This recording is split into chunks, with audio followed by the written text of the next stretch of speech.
你的背景告诉他。常放下我在讲，我师父洪金宝早年身入阴府，弄到鬼打鬼，现在回到人间实行人下人。今年练法修到暂时停止呼吸，至于在下我大名林正英。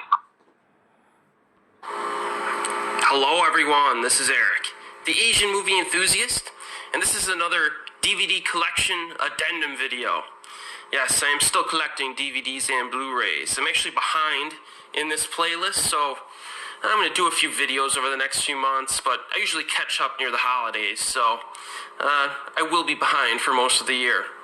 But there is a variety of countries of origin, as usual, and I got a big box set here to start us off, and let's just do that.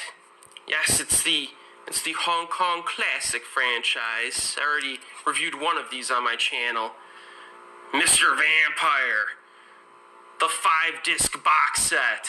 Yes, this actually I think just came out. It was just released a few months ago because if you've followed my DVD collection playlist, I actually already have the first 4 films of this franchise, but in various forms. A few of them are the Malaysian releases, etc. And I really have been wanting to get Vampire vs. Vampire for a while, which is like an unofficial 5th installment. But that's the one I've been looking for a few years now, because there was a Vampire vs. Vampire release, but it's out of print. You know what I mean? So I'm really glad they came out with this 5-disc box set of Mr. Vampire. So you get 5 movies, and this is the Region 3 format with English subtitles.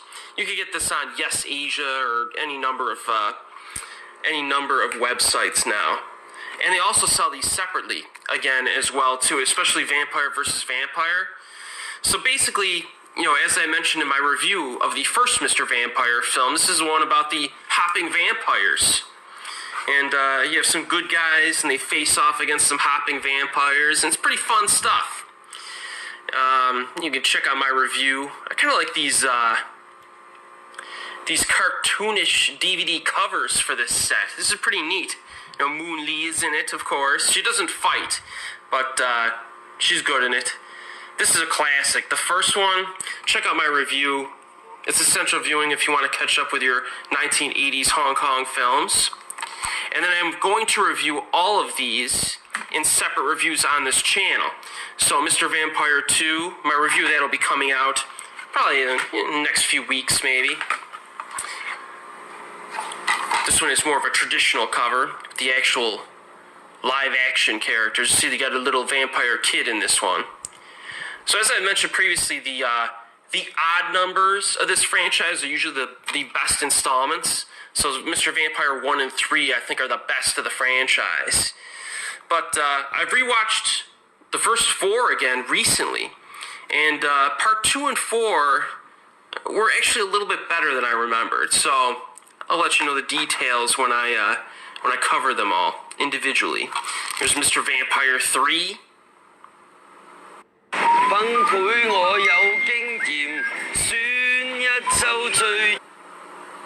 Yeah, these are great marathon films as well, because they're not that long. I think they're all like either 90 minutes or less or somewhere around there. So you could rattle off 3 or 4 of these in one night if you really want to.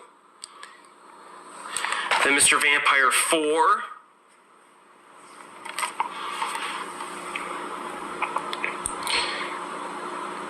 Yes. They have come out with some Mr. Vampire kind of films over the past 20 years, but a lot of them haven't been quite as entertaining as the original set. And then I was actually kind of surprised when they included Vampire vs. Vampire in this set, because there are a handful of unofficial 5th installments, because you have Mr. Vampire 1 through 4, which are numbered, but the numbering stops really after that. And you have some other ones, like a Chinese vampire story. I don't even know if Magic Cop is kind of an offshoot. It's kind of odd. It's confusing. Like which is the 5th official installment? So the fact that they included Vampire vs. Vampire in this set, does that mean now that we should consider this to be the 5th actual installment of the franchise? Well, I hope so, because this is one of the better ones outside of the original 4, in my opinion. And I have not seen this one in a while, so I look forward to rewatching it. So, yeah, this was a pretty nice haul. I was so surprised when they re-released Vampire vs. Vampire, because I've been looking for it for, a while, over a year maybe, because I wanted to add it to my collection, and nowhere to be found. Nowhere to be found. So I'm like, well, I'll never be able to get it then. And sure enough, it comes out of nowhere. So it's nice to see still some physical media get some really solid releases. You know what I mean? So I'm extremely happy with this little purchase here. This is, again, Region 3, English subtitles. Not really any special features, though. No, I don't think there's any special features, but you get all 5 films, and this was like, I want to say it was like $50 or somewhere around there. So that's actually a pretty good deal, especially considering how a few of these are really hard to find now. So, yeah, good pickup. That was big. Mr. Vampire. So look out for my reviews on, the next 4 of those, and maybe a few more even I'll review in the near future. Now we have a few more films here that I've reviewed in the past. We got Painted Skin. These movies, I believe there's 3 Painted Skin films. I reviewed all of them in one video on my channel. So look up Painted Skin, it's all in one video. I cover the film from 93, 2008, and 2012. These are Hong Kong, I think China co-production type things. So basically, I'll give you the plot synopsis of the 2008 version, just to give you an idea. There's a commander, okay? This is during the Qin and Han era. And a commander tries to lead his troops in a raid on bandits in the desert. And in the process, he rescues a beautiful woman, played by Zhou Xun, who is one of the best actresses around. And he brings her back with them. However, he has no idea that this woman is in fact a fox spirit in human form, and she needs a regular supply of human hearts to maintain her human form. So you also have Zhao Wei in this, who I also really enjoy. I covered her a bunch of times on my channel. She was in Green Tea, which is my favorite romance of all time. So having these 2 actresses in a film is big. Check out my review. I review all 3 films, and actually all 3 films are worth watching. I only have the last 2 here, the modern ones. The original one from 93, or at least the earlier one from 93, is, I believe, on YouTube, so it's worth watching. These are the Region 3 DVDs. Again, this is the Hong Kong release with English subtitles, no special features. This one also has Donnie Yen in it as an added bonus. So yeah, these are really nice, like fantasy, drama, romance, action kind of hybrids. And then we got Painted Skin 2, which also has Zhou Xun and Zhao Wei. And it's kind of an offshoot, kind of like a spin-off with a different plot. Again, check out my video for details. These movies are really beautifully shot as well. Really cool, like fantasy films to enjoy. This makes actually a really good double feature, and you get 2 elite actresses as well. And this one I think is the best out of all 3. Painted Skin 2 has the best interaction and script writing, I think. And you can watch these really in any order if you really want to. But, yeah, so if you're interested, I recommend maybe start with Painted Skin 2. Me as well. It's actually quite good. You'll be surprised. Again, excellent visuals, a good story, and it's a little different. So check these out. All right, let's move to South Korea now. I got one that I have not yet covered on my channel, but I will put a review of this up probably in the next few weeks. One Fine Spring Day. Now this is one, I think this came out back in 2002 maybe, early 2000s. And this film is basically kind of like the most realistic romance film probably I've ever seen. 2001 this came out. So, yeah. You basically have Jin Ho Her directing this. He's directed a handful of really good movies in the past. Young A Lee is the lead actress. She was from Sympathy for Lady Vengeance. And Ji Tae-yu the villain from Old Boy, is in this as well. Completely different performance, obviously, in this film. But this is actually really good romance. It's very kind of low-key, very realistic. You know, this is not a cinematic type, I guess a mainstream type of romance film that's like a crowd-pleasing romance with a lot of lovey-dovey stuff and crazy plot developments and comedy. Doesn't have any of that. This is basically just a stripped-down, realistic romance film that is actually very good. If you want a film that gets into like the nuances of the relationship and kind of like the realistic problems that can creep up, this is one to check out. Because I know some people don't like watching romance films, and I'm talking both men and women. I know a few girls who just hate romance films because they're too idealistic. You don't have to worry about that with this one. You don't have to. Very realistic film. So I'll do a full review on this, and check this one out. This is the Region 3 again release with English subs. No special features, I don't think, but very good performances too. So, yes, I'm glad I have that one now. And then we have two that I've already covered, two Korean films. We have, of course, Welcome to Dongmakol. This is one of the most creative war films you'll ever see. You know, it's set during the Korean War. You have a South Korean group of dudes and North Korean group of dudes that kind of converge in a desolate village. And a lot of crazy stuff happens. It's really good. It's almost like it's a war comedy action drama, which is quite odd. But this is a very creative film. Check out my full-length review. This is the Region 1 release. I don't think there's no special features on this either. I don't think so.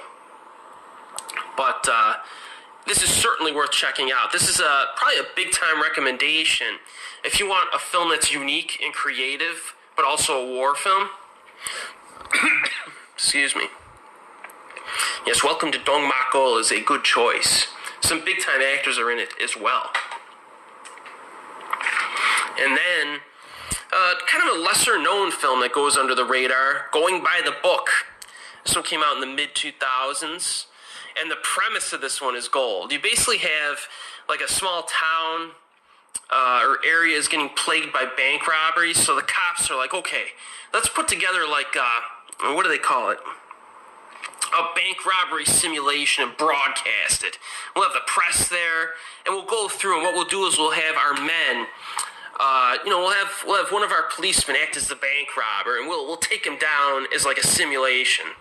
But the problem is that the guy they choose to be the bank robber is this guy, who's kind of a hard-nosed perfectionist, and he really tries to put to embarrass his fellow cops during this operation.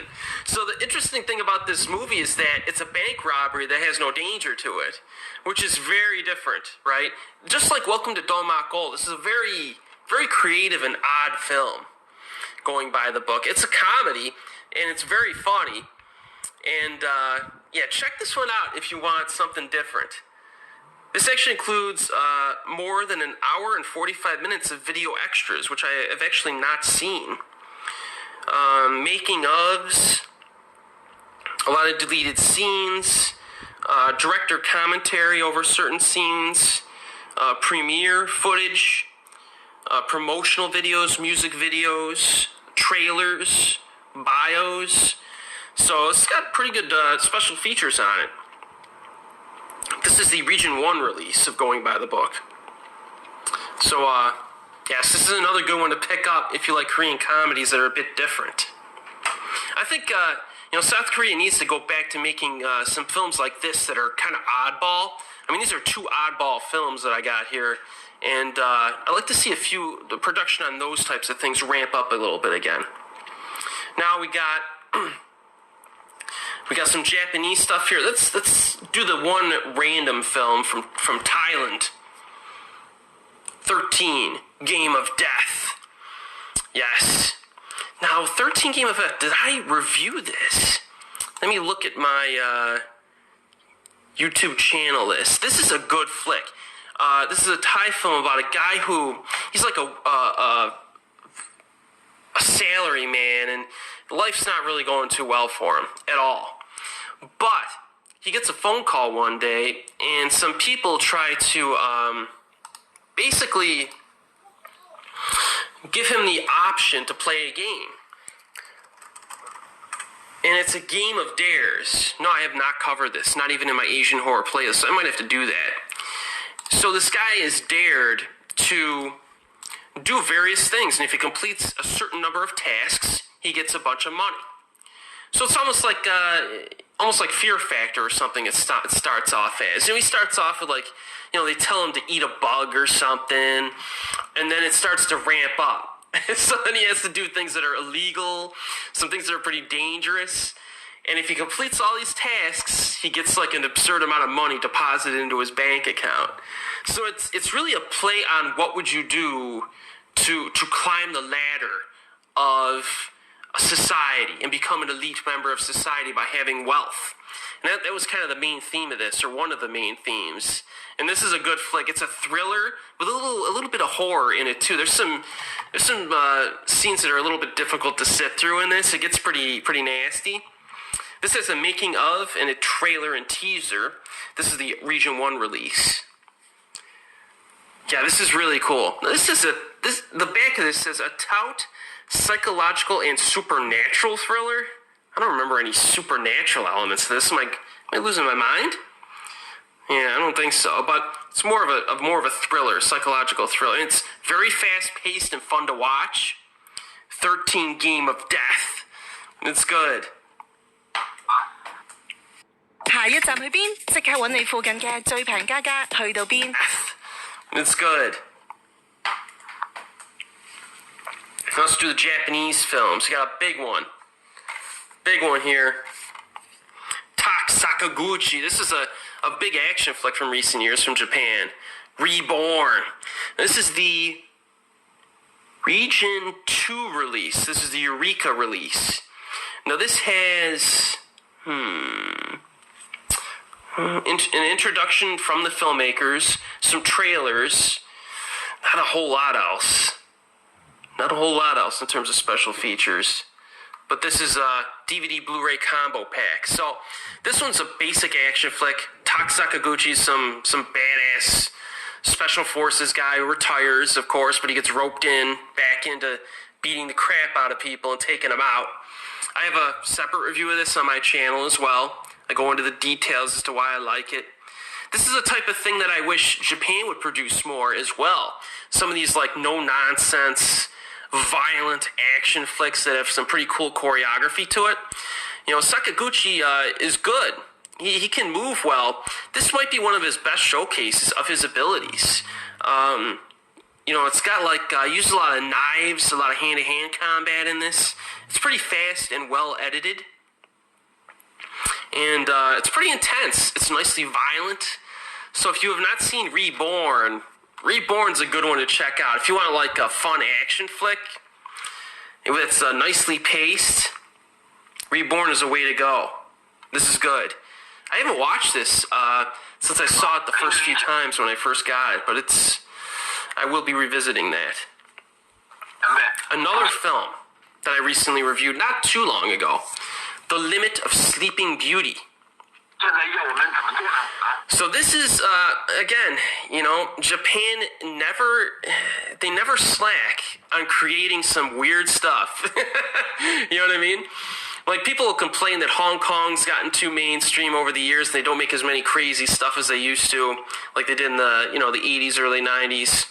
Some people complain that South Korea maybe is getting, maybe a little bit too generic in a lot of their plot synopses over recent years. But Japan, you can almost always find some weird stuff that's pretty interesting. This is another one from recent years. This one, you have a girl who goes to Tokyo to become an actress. Doesn't really work out. And, she basically engages in the nightlife, and she goes on basically like a hallucinogenic, I guess, journey through the urban areas of Tokyo. It's basically all you should know. I have a separate review of this if you want to know a little bit more. This movie, for like a weird art house style film, is actually a lot of fun to watch. And the few people that have seen this freaking love it. Like actually a few people hate it too. It's kind of love it or hate it. But if you like this, you'll probably really like it. Very briskly paced, which is different for like an artsy-fartsy movie, so to speak. I really enjoyed this. The soundtrack is good. A lot of music, a lot of club scenes. Some pretty crazy stuff happens in this, too. It's not necessarily disturbing, although there might be one or two scenes that get a bit dodgy, but it's mostly very... Man, I don't even know how to describe it. It's just very interesting to watch. What's the runtime on this? I remember the runtime just not being that long either. But 91 minutes. So it's easily consumable. This is the Region 3 release with English subs. But, again, if you want something different, you want to take a little chance on a movie that you could really like, check out The Limit of Sleeping Beauty. Or at least check out the trailer. The trailer gives you a pretty good idea what you're in for, I think. This is cool. Japan, they're always going to release something odd, right? Now, the next one I have is a J-drama. A J-drama. And I think I also reviewed this on my channel. Let me take a look here. It's getting to the point where I've reviewed so many things that I forget what I've reviewed in separate reviews. And I did review this.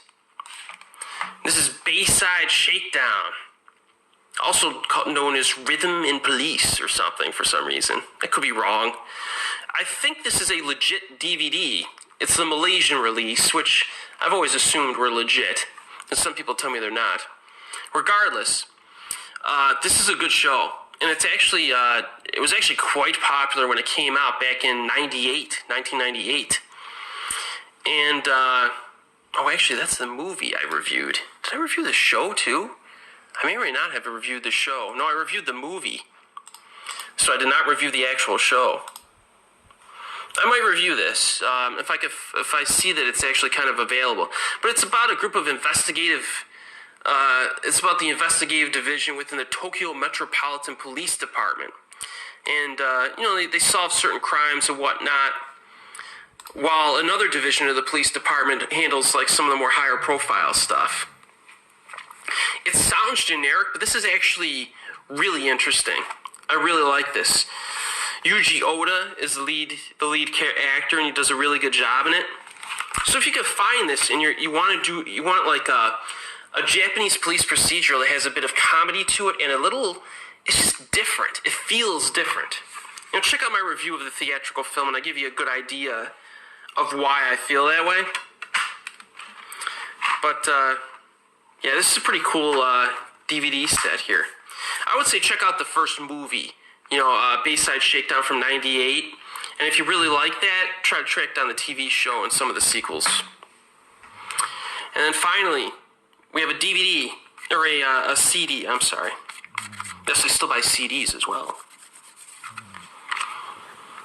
Love Bites. This is a Japanese all-girl metal band. I don't listen to a lot of metal. I think this is considered power metal or some form of it. But these girls are pretty intense, and I have a few of their prior albums. They came out with another full album and then a limited album as well. And this is good stuff. Like, they're very musically talented. They can play. The only criticism that I have with these Love Bites albums is that I can listen to them multiple times in a row in my car, but after a little while, it just feels like maybe slightly repetitive in terms of its, the types of songs that are played, because almost every song, is pretty intense. It's like bam, bam, bam, bam. Whereas, like, Bandmade, they like to mix it up on their albums, which kind of annoys some of their fans, because some of their fans want every song to be heavy, but they're not. But I think the rhythm of a Bandmade album works a lot better, and I could just keep a Bandmade album out in my car for months and just, listen to it constantly. Whereas Love Bites, after a while, I feel like I need a little bit of a break. But that's a testament to how intense a lot of this music is. It's actually really good. They have, good, choruses to a lot of these songs as well. Very good guitar and drums and that type of thing too. So, if you're interested in like a, legit good quality, intense music, Love Bites is a good place to go. You know what I mean? Obviously, Bandmate I recommend as your number one priority, but some people like Love Bites even more. So, yes.